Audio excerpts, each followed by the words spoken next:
Hello, metalheads, and welcome back to Heavy Metallurgy. My name is Alan, and today I'm here to review the new album from Crypt Sermon. Yes, the sort of reigning new gods of doom have returned with their third album. Let's find out what it's like. And I'm starting to reach out my hand. My heart beats against the blade. Yes, indeed, 2024 sees the release of album number 3 from Crypt Sermon.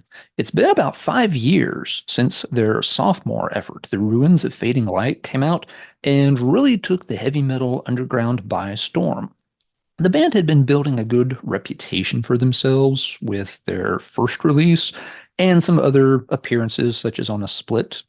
But I think it was really that sophomore effort where most people realized, just how special this band was going to potentially be. And then they made us wait 5 years for another album. Such is the way of things. If you're unfamiliar with Crypt Sermon, they have one foot in the classic Doom territory of, say, 1980s era Candlemass, or the first two Solitude Aeternus albums in particular. But they also have a foot in the sort of more classic side of heavy metal and, are affiliated with the new wave of traditional heavy metal movement as well. And those two, it's not an unusual combination. If you go back and listen to a lot of early Candlemass, they could, gallop just as well as Iron Maiden when they wanted to. They just did it through that, kind of, Doom filter. And Crypt Sermon's quite capable of pulling off that balancing act as well. So what do we have going on here on the third album called The Stygian Rose? The album starts out a little bit different than the previous album. I think one thing that was really impressive with The Ruins of Fading Light is that it immediately grabbed you with this very big sense of grandeur. They kind of perfectly captured, that sound of hallowed antiquity, that again, you really only associate with specific acts like Messiah Marklin in Candlemass and Rob Lowe's early work in Solitude Aeternus. It's a sound that a lot of doom metal bands have tried to emulate over the years.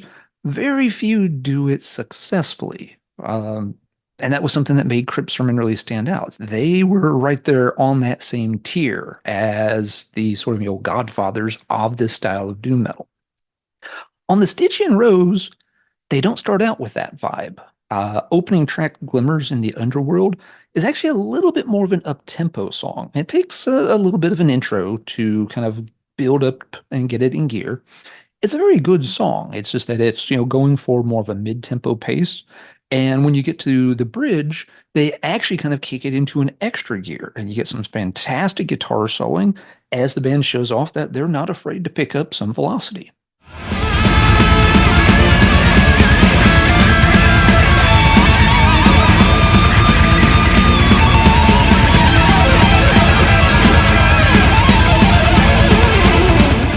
This opening track is over 8 minutes long, which makes it a slightly odd choice for an opening track, but at the same time, it never feels like an 8-minute song.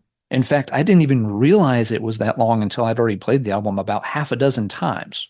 So that speaks really well to the fact that the band is able to keep the song moving the entire time, and by subtly shifting the speed up and down from section to section, it makes it feel fresh, keeps the listener on their toes, and the song just succeeds. The point, though, is that it also kind of, it doesn't really develop that same, big, hallowed, heavy atmospheric vibe that they opened The Ruins of Fading Light with, using the tracks, Black Candle Flame and Key of Solomon. Those two songs really set the tone for Crypt Sermon on the sophomore effort, but on the Stygian Rose, they're opening up with a slightly different vibe. I think this is also highlighted by the way that Brooks is singing here. It feels like he's using a slightly more forceful delivery than what he's used a lot of in the past. It's still within his wheelhouse. He's not a stranger to this. It just feels like he's, relying on that a little bit more. And he's got a good voice for that, where it's, just a little bit, coarse, just enough gruffness in his voice to give the music a little bit of weight, a little bit of extra menace when he wants to. The production of the album is contributing to that as well. It's got a very nice, full, rounded sound, but yeah, it's got enough heft to it to feel like it's doom metal, and just enough grit to it to also, again, make sure that it doesn't come across as too thin or too clinical or too sterile. That kind of production can really sink a doom metal album. And if you don't believe me, ask St. Vitus how things went with Don Dokken in the booth for Children of Doom. Enough said. So, yeah, a good opening track, but we have a very different atmosphere at the beginning of this album compared to the last album. Second track, Thunder Perfect Mind, does slow things down a little bit, and you start to feel some of those atmospheric vibes creeping into the song more.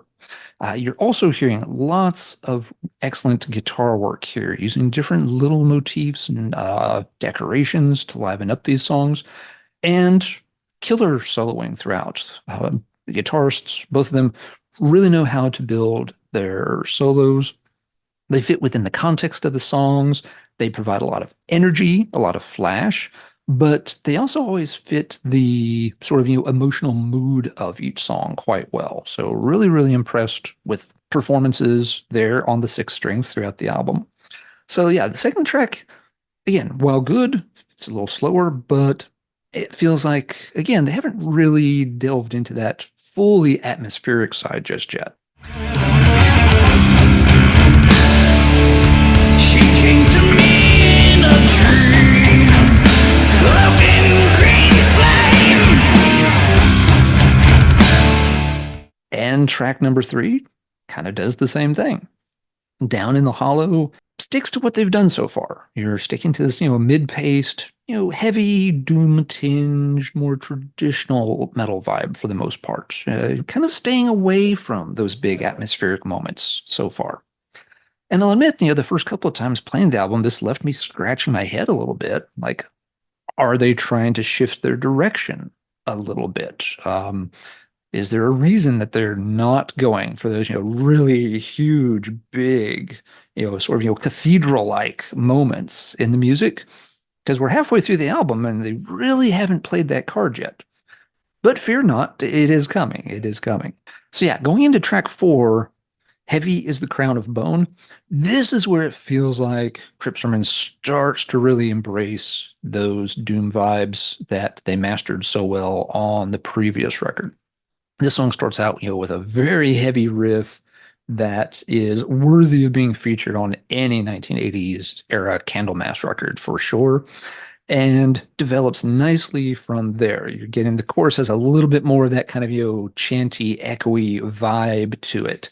So you're definitely incorporating more of that kind of classic doom sound now, and it's a great track. It speaks in whispers of truth and of divine. It speaks a call of wisdom with no shame. Bring me the chains. Track 5, though, is the highlight of the album, bar none. The song is called Scrying Orb, which I do have to point out, Scrying Orb, not a bad title for a song, but it's like, what is a scrying orb? Isn't that just a crystal ball? Yes. Why didn't they just call it Crystal Ball? Possibly because Candlemass used that song title about 40 years ago, and, it's, one thing to wear your influences on your sleeve. It's another thing to copy directly off their paper. So, Crystal Ball, Scrying Orb. Yeah, let's go with that. That makes it sound a little more unique at least. So, regardless of the synonyms being employed here for the song title, this is, Crypt Sermon, at their grandiose finest. And it's an interesting song the way it's built, though, because the verses feel a lot more like, I would say, late 80s Tony Martin era Black Sabbath, where there's a little bit more of that kind of 80s a hard rock vibe, a little bit of a bluesy tone to it at points. But the song builds very nicely into this monster of a chorus that is easily the highlight of the album. Come back! I have heard the cries calling from the other side of the scrying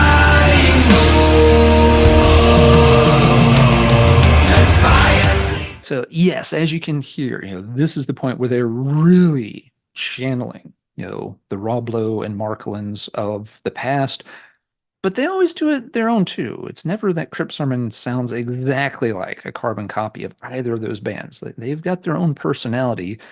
They just use that personality to achieve the same end point and kind of reach the same destination that those other bands did.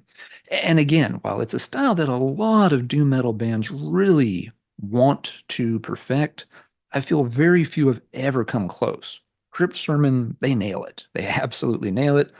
This is a tremendous song, the highlight of the album for me. The album then closes up. Yeah, it's already done. Only 6 tracks here. Uh, the last track is the title track, Stygian Rose. This is about an 11-minute song, so a long closer. It takes a while to get going. It spends about 2.5 minutes slowly building into the main part of the song. The song is good and develops well from there, but I'm not sure they needed to spend 2.5 minutes getting the song into gear. The total length of the album is just fine, like it's in the 44-minute or so range. But with only 6 songs, it does feel a little short. I wish, again, perfect world, maybe trim a little bit out of this closing song that just doesn't need this, extended intro to it. And you could have worked in maybe one more shorter, slightly faster song somewhere. 7 songs in the mid 40s would have felt really, really good. At 6 tracks, I was kind of very surprised when the album got to the end the first time I played it. I'm like, what do you mean I'm already back on track 1? Where are the rest of the songs? But yeah, as over total running time, the album feels really good. Does not overstay its welcome, doesn't drag out too much at all. And as I said, some of the longer songs, you don't notice that they're that long. Stygian Rose is the only one that really feels like maybe it needed a little editing down. So where does that leave us with this album? Well, you've got a very good Crypt Sermon album. For my money, it's probably not quite as strong as The Ruins of Fading Light. And maybe that's an unfair comparison. It may be something the band gets sick of hearing about because that second album made such an impact. It's going to be the bar that this album and probably their next album is compared to. But this album is definitely a really strong one. I've played this album a lot. Most albums, somewhere between 6 and 10 plays, and I'm kind of done with it for a while. This album has been in heavy rotation for the past week. I've probably played it at least 20 times. And this is one of the rare albums that I can play, let it end, and immediately think, yeah, I'll run that back one more time right now. I often don't play an album just on repeat, but the Stygian Rose has gotten repeat plays on many different days this week while I've been getting used to it. So, I don't want it to come across that I'm disappointed or anything in the album. It's a very good Crypt Sermon album. I think fans of the band and of this style of doom metal are going to be quite happy with the album. So absolutely a good release, a good band, and I hope it does well for them and that they keep having more success in the future. I look forward to album number 4. I just hope it doesn't take another 5 years to get here because that would be a shame. This band's too good to space things out that much. All right, that is going to do it for this review on Heavy Metallurgy. Remember that the channel's got live streams on Wednesday night for their album club show and Friday nights for the main Heavy Metallurgy show. And check back regularly. There's a new album review posted almost every week.